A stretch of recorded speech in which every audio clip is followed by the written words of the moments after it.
Hey YouTube, what's up? Welcome back to my channel. All right, y'all. I want to talk to y'all. I want to share a little snippet of my testimony of my experiencing I can't even talk. Fellowshipping with the brothers and sisters that were in my geographical location.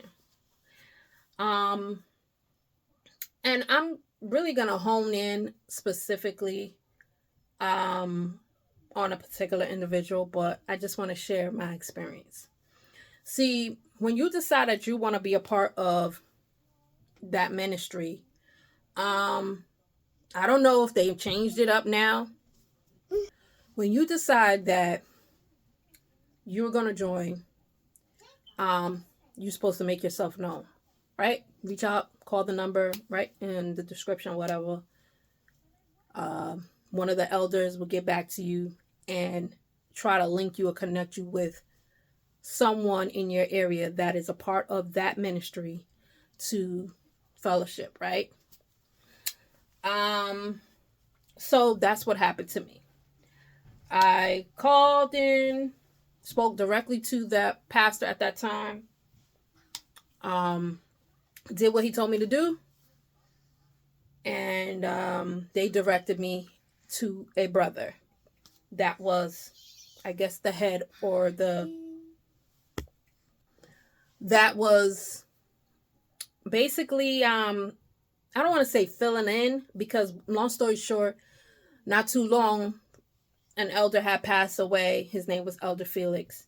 And his wife, she opened up her home in my home state for the brothers and sisters to meet or to connect. So yeah. So what ended up happening is, instead of me getting a phone call from the brother, I got a phone call from his wife. Now, the wife called me. We exchanged a few words. She told me when was the next time they're going to fellowship. Gave me the information as to where the address was at, where this place was at, or the home. And from there is where it started. So I went, me and my family, we went, my husband's family, whatever, however way you want to put it. We went over there on the Shabbat. And it's a it was at the time a fairly small group. It wasn't like jam packed or anything like that. And they seemed really nice. I'm not gonna lie. The couple of sisters, or the handful of sisters that was there at the time, they gave me a hug, whatever. I did sense and picked up that they were staring at me like they were trying to burn a hole through my body, literally. And I picked up on it, and I was aware of it, but I didn't cause a scene or make a big fuss or bring it to their attention. I just left it and let it try to roll it off my back, because I said, you know what? I understand to a certain extent. They don't know me from a can of paint. This is their first time dealing with me. They don't know who we are, whatever. So that is that. It was pretty smooth. Sisters was in the kitchen working on warming up the meal and whatnot after we watched the service.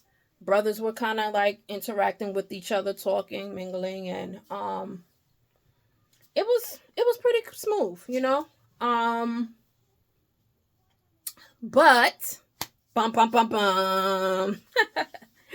All right. So I tell the leadership's wife, that whenever y'all meet up, just let me know. If I have to travel across the bridge, just let me know. I'm there. I'm good. Let me know. I'll be there. So one day I get a call from Elder Felix's wife, and she calls me, or no, did she text me or call me? Don't give me the line. I can't remember. She texted me or called me. because it's been a while now. But long story short, we communicated, and she asked me, she was like, where are you? So I'm like, what you mean? I'm at home. And she's like, oh, because we're here and everybody's here and they're fellowshipping. And I was like, you guys are? So I was like, wow. I'm like, okay. So at that moment in time, I pretty much, so right then, that day forward, I knew right then and there that I could not trust that leadership's wife at all. At all. And it was very hard to basically let it be known what was going on, because the sisters interact with the sisters and the brothers interact with the brothers. So even though I had this concern, I couldn't share it with her husband. You know what I mean? I had to kind of like just take it, so to speak. And to be honest, at that moment in time, like, my husband was kind of just still filling out the ministry. I'm the one that came across it, not him.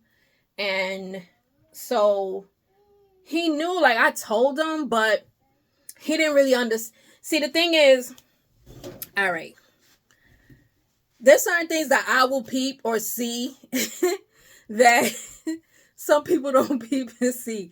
And it's all good. It is what it is.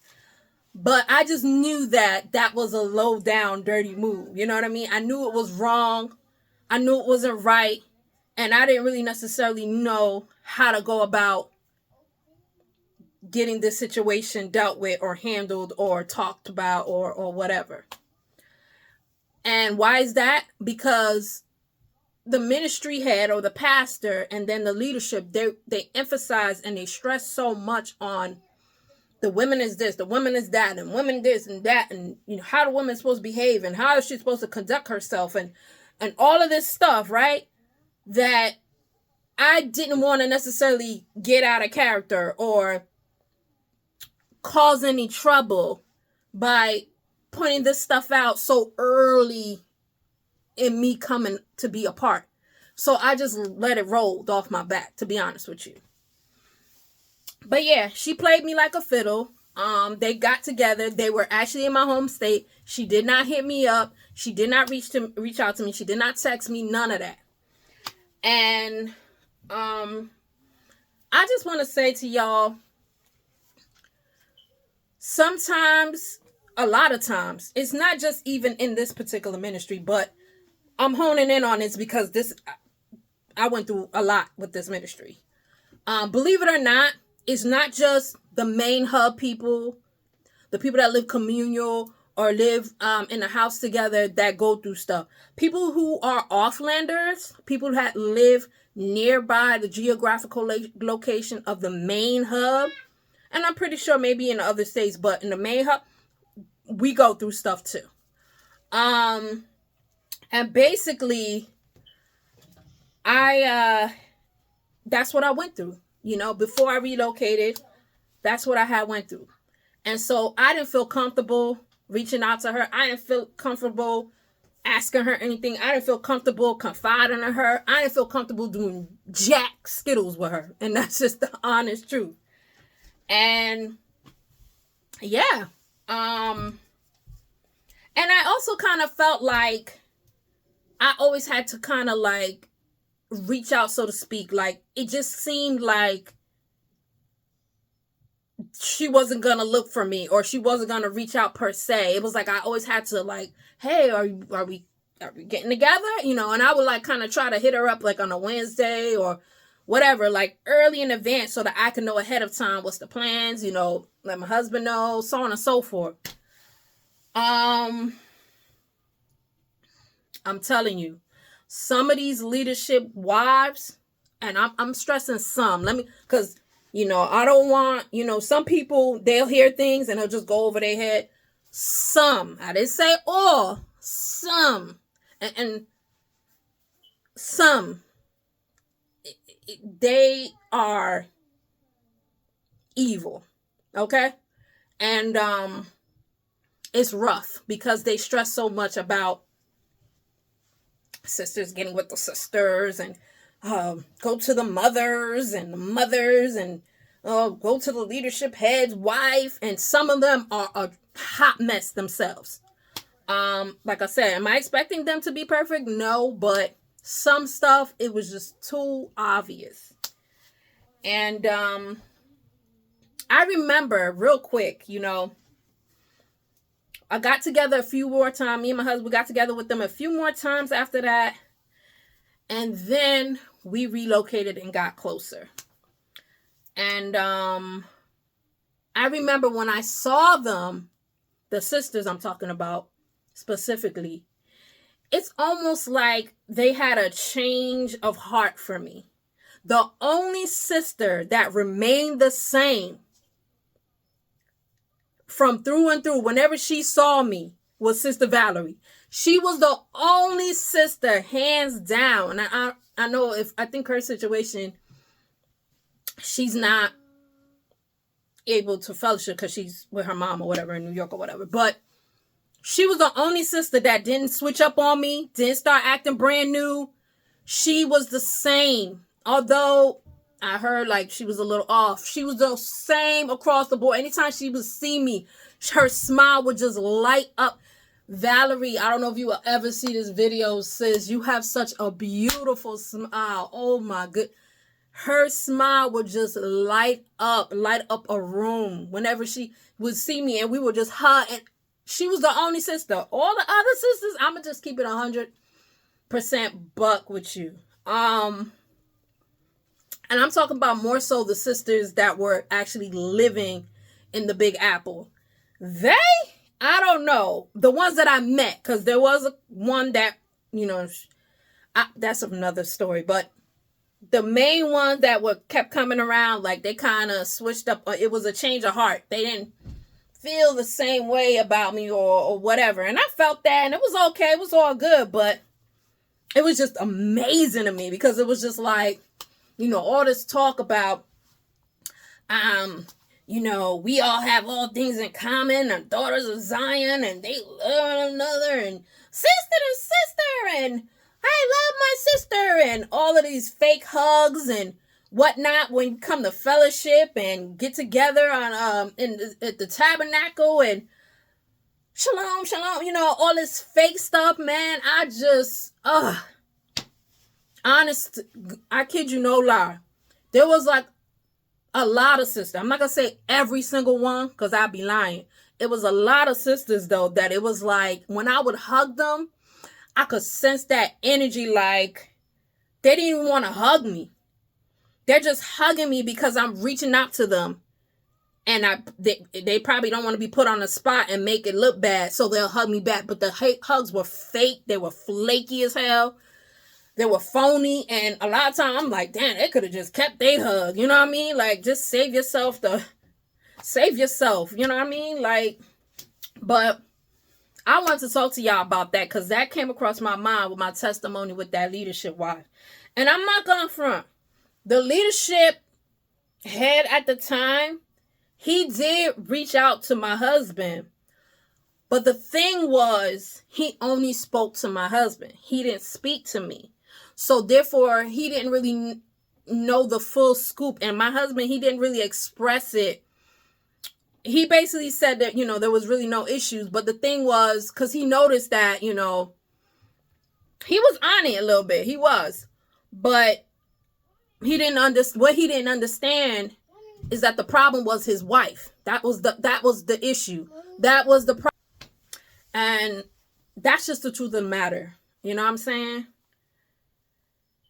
So without further ado, let me give y'all these scripts. Luke 6, chapter 6, verse 31, Matthew 7:12. Do unto others as you would want them to do unto you. I felt that I was really foul, you know what I'm saying?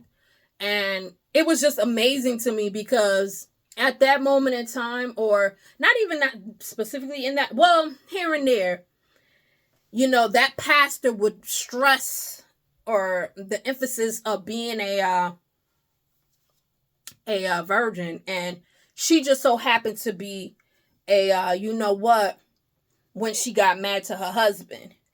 And so she was called out a lot of times, put on the pedal, you know, like, oh, she's so worthy, she's so holy, whatever, right? And man, I'm coming back with a video with this virgin stuff, the virgin auction.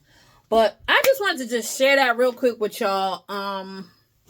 Man, these sisters, I'm telling you, I am telling you, some of them is something else. But I'll catch you on another one, all right? Peace.